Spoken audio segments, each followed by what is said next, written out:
পশ্চিমবঙ্গে এখন এক অদ্ভুত পরিস্থিতি। গ্রামের মানুষ, শহরের মানুষ সবাই বলছে আমরা বুঝতে পারছি না আসলে কি হচ্ছে। এসআইআর নিয়ে যতটা প্রচার হয়েছে তার চেয়ে বেশি হয়েছে বিভ্রান্তি। যে প্রক্রিয়ায় মানুষের নাম যাচাই হচ্ছে তা অনেক জায়গায় হয়ে উঠেছে কালোজের যুদ্ধে রূপান্তরিত। বাড়ি বাড়ি গিয়ে বিএলও বা বুথ লেভেল অফিসাররা জিজ্ঞেস করছেন, ভোটার কার্ড আছে, আধার আছে, জন্ম তারিখের প্রমাণ। মানুষ ভাবছে এই কাগজ তো বহুবার দিয়েছি, আবার কেন দিতে হবে। এমন এক মহিলা বলছিলেন, আমি ৩০ বছর ধরে ভোট দিচ্ছি, এখন বলে আমার নাম যাচাই করতে হবে। আমার ভোট কি তাহলে এতদিন অবৈধ ছিল? এই প্রশ্নগুলো কেবল সাধারণ নয়, এগুলো আসলে এক গভীর অবিশ্বাসের প্রতিফলন।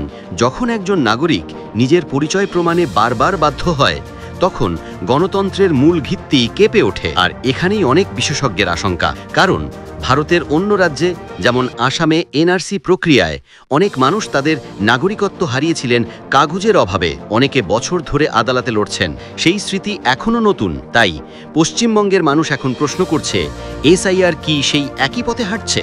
এবার আসি রাজনৈতিক দিকটায়। এই প্রক্রিয়া নিয়ে রাজ্যের রাজনৈতিক দলগুলো এখন দুই ভাগে বিভক্ত।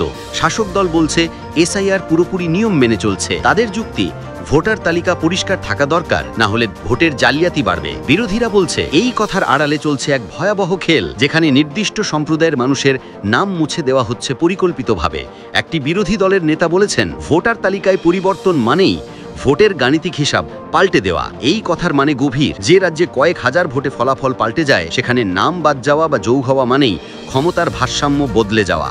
এখন অনেক সাংবাদিক ও বিশ্লেষক এই বিষয়টা নিয়ে মাঠে নেমেছেন। তারা বলছেন, বেশিরভাগ বিএলওর কাছে পর্যাপ্ত তথ্য নেই। অনেক জায়গায় তাদের হাতে কাগজের তালিকা পুরনো, ডিজিটাল ডেটাবেস আপডেট নয়। ফলে এক মিসম্যাচ তথ্য থেকে তৈরি হচ্ছে বিশৃঙ্খলা। যেমন একজনের নাম ভোটার লিস্টে আছে, কিন্তু তার বাড়ির ঠিকানায় গেলে দেখা যাচ্ছে তার নামই নেই, সেখানে অন্য কেউ থাকেন। তাহলে এই তথ্যের ওপর ভিত্তি করে যদি নাম কাটা হয়, দোষটা কার?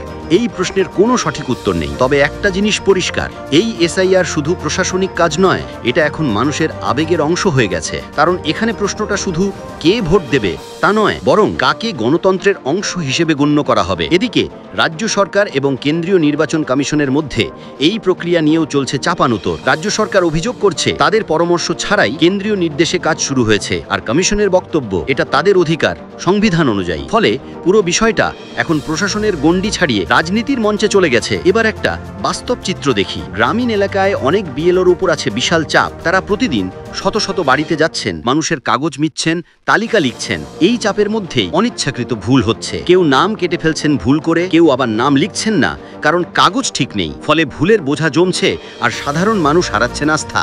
সোশ্যাল মিডিয়ায় এখন নানা ভিডিও ছড়াচ্ছে। কোথাও দেখা যাচ্ছে একজন বৃদ্ধা কাঁদছেন কারণ তার নাম বাদ গেছে, কোথাও দেখা যাচ্ছে একজন বিএলও বলছেন আমরা শুধু নির্দেশ মানছি। এই ভিডিওগুলো ভাইরাল হচ্ছে আর তার সঙ্গে বাড়ছে মানুষের ভয়। কিন্তু এর মধ্যেও একটা বড় প্রশ্ন আছে, এই ভয়টা কি সত্যিই যৌক্তিক, নাকি এটাও রাজনীতিরই অংশ? যদি রাজনৈতিক দলগুলো একে অপরের বিরুদ্ধে অভিযোগ করতেই ব্যস্ত থাকে, তাহলে সাধারণ মানুষ কাকে বিশ্বাস করবে? যারা বলছেন এসআইআর দরকার ছিল, তাদের যুক্তি সহজ, যদি ভোটার তালিকা বিশুদ্ধ না হয় তাহলে গণতন্ত্র দুর্বল হবে। যারা বলছেন এসআইআর বিপজ্জনক, তাদের বক্তব্য, যে দেশে পরিচয়পত্রের এত জটিলতা, সেখানে এই যাচাই মানে নতুন বিভ্রান্তি। সত্যিটা হয়তো মাঝখানে কোথাও আছে। যদি প্রত্যেক মানুষকে যথাযথভাবে জানানো হয়, প্রয়োজনে সহায়তা দেওয়া হয় এবং রাজনৈতিক হস্তক্ষেপ বন্ধ থাকে, তাহলে এসআইআর হতে পারে এক ইতিবাচক পদক্ষেপ। কিন্তু যদি এটা হয়ে ওঠে নিয়ন্ত্রণের হাতিয়ার, তাহলে সেটা গণতন্ত্রের জন্য এক বিপজ্জনক সংকেত। সবশেষে একটা বিষয় ভাবুন, একজন সাধারণ নাগরিক তার পরিচয় প্রমাণে যখন বারবার কাগজ দেখাতে বাধ্য হয়, তখন সেটা শুধু প্রশাসনের ব্যর্থতা নয়, এটা এক গভীর মানসিক আঘাতও। কারণ ভোট শুধুই অধিকার নয়, এটা আত্মসম্মানের প্রতীক। যখন কেউ সেই অধিকার হারায়, তখন সে শুধু ভোট দিতে পারে না, সে নিজের অস্তিত্ব নিয়েই প্রশ্নে পড়ে যায়। এসআইআর হয়তো কাগজে স্বচ্ছতার নাম, কিন্তু বাস্তবে এটা মানুষের মধ্যে ছড়িয়ে দিচ্ছে এক নতুন অনিশ্চয়তা। এখন দেখার বিষয়, আগামী মাসগুলোতে এই প্রক্রিয়া কোথায় গিয়ে দাঁড়ায়। নাম পড়া মানুষদের জন্য কি আলাদা ব্যবস্থা নেওয়া হবে, নাকি তারা আদালত আর কাগজের দৌড়ের মধ্যে হারিয়ে যাবে? আর এই সবের মধ্যেই পশ্চিমবঙ্গের রাজনীতি আরও একবার উত্তপ্ত হয়ে উঠবে, যেখানে ভোট শুধু রাজনীতি নয়, বরং হয়ে উঠবে ভয় আর আশার লড়াই।